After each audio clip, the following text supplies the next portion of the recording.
Everyone said she was the next Steve Jobs. She wasn't. She was something far more dangerous. A college dropout who convinced Wall Street's smartest investors, a former Secretary of State, and 2 US presidents' cabinets that a machine which didn't work could save millions of lives. It never worked. Not once. And somehow, it took $9 billion for anyone to notice. Washington, D.C., 1984. A baby is born into old money and older ambition. Her family, well-connected, well-educated, the kind of household where dinner table conversation revolved around legacy. Elizabeth Holmes grew up hearing one word more than any other: greatness. Not happiness, not kindness, greatness. What do you want to be when you grow up? A billionaire? That's not a career, sweetie. It will be. At 9 years old, she wrote her father a letter outlining her life plan. Not a wish list, a plan. By 15, she was teaching herself Mandarin. By 16, she was coding startups in her bedroom. Elizabeth wasn't dreaming about the future. She was drafting a hostile takeover of it. Then came Stanford, chemical engineering, a full ride. Every parent's dream, every ambitious teenager's launch pad. But Elizabeth wasn't interested in a launch pad. She wanted a rocket. Freshman year, she walks into her professor's office with an idea.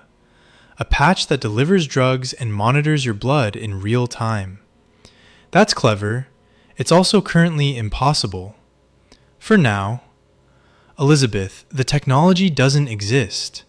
Then I'll build it. He wasn't wrong. It didn't exist. That didn't stop her. By 19, she'd dropped out, taken her tuition money, and founded a company, Real-Time Cures. Later renamed to something sleeker, something that sounded like the future. Theranos. Therapy plus diagnosis. A name built for headlines before there was anything to write about.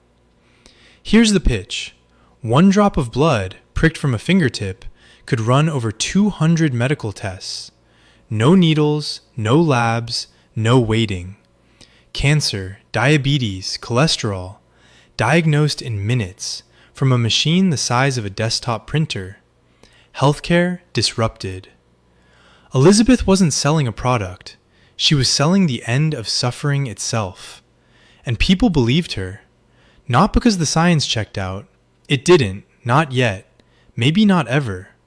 But because Elizabeth understood something more valuable than chemistry: performance.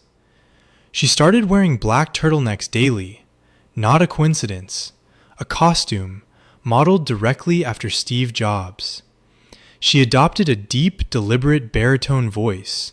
One former colleague says she consciously practiced, then dropped when she drank too much at parties.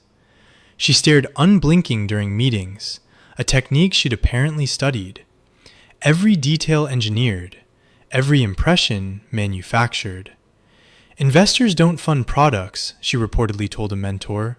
They fund conviction. By 2004, and her she'd raised conviction $6 million on a concept and a stare. By 2010, that number ballooned past 90 million. The board of directors read like a cabinet meeting. Henry Kissinger, George Shultz, James Mattis.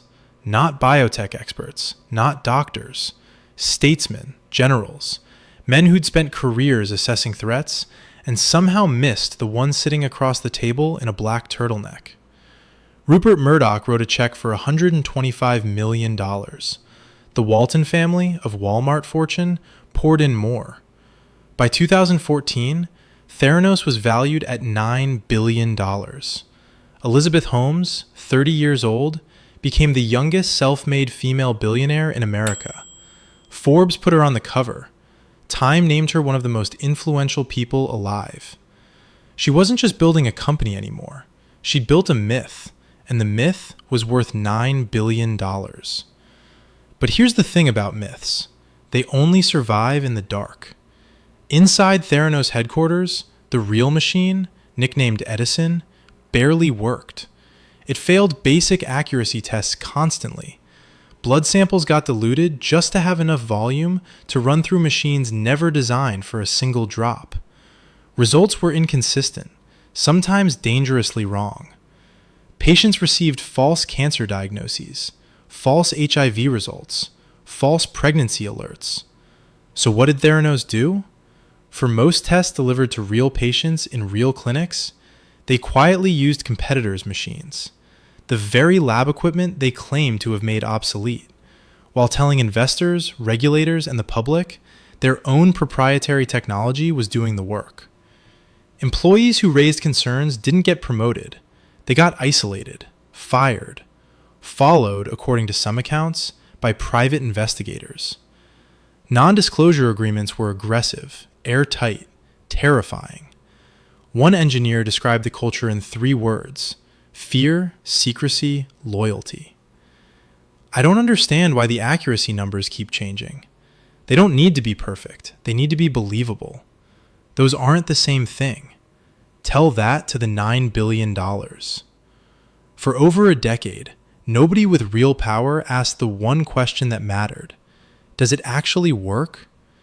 Investors weren't shown live demonstrations of results. They were shown polished decks, hand-picked data, and Elizabeth's unblinking eye contact. Due diligence, it turned out, was optional when the founder was persuasive enough. Then came October 2015.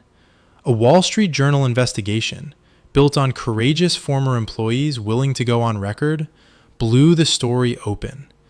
The machines didn't work. The tests were unreliable. Patients had been put at real medical risk based on results from a technology that barely functioned.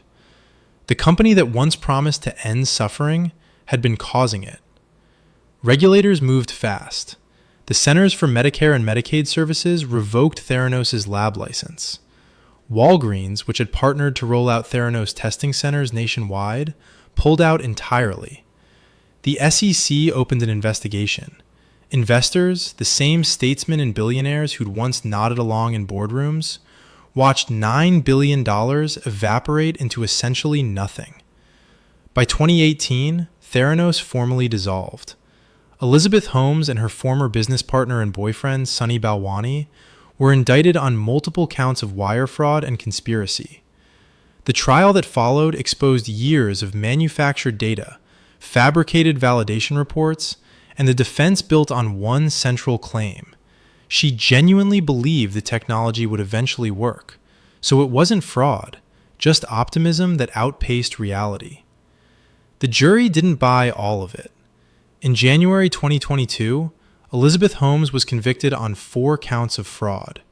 She was sentenced to over 11 years in federal prison. Sunny Balwani received an even longer sentence. The empire built on a drop of blood collapsed into one of the most infamous fraud cases in American business history. And here's the part that should scare you more than the fraud itself. It almost worked. Not almost as in close. Almost as in it fooled some of the most powerful, most experienced people on Earth for over a decade. Cabinet secretaries, media moguls, billion-dollar family funds.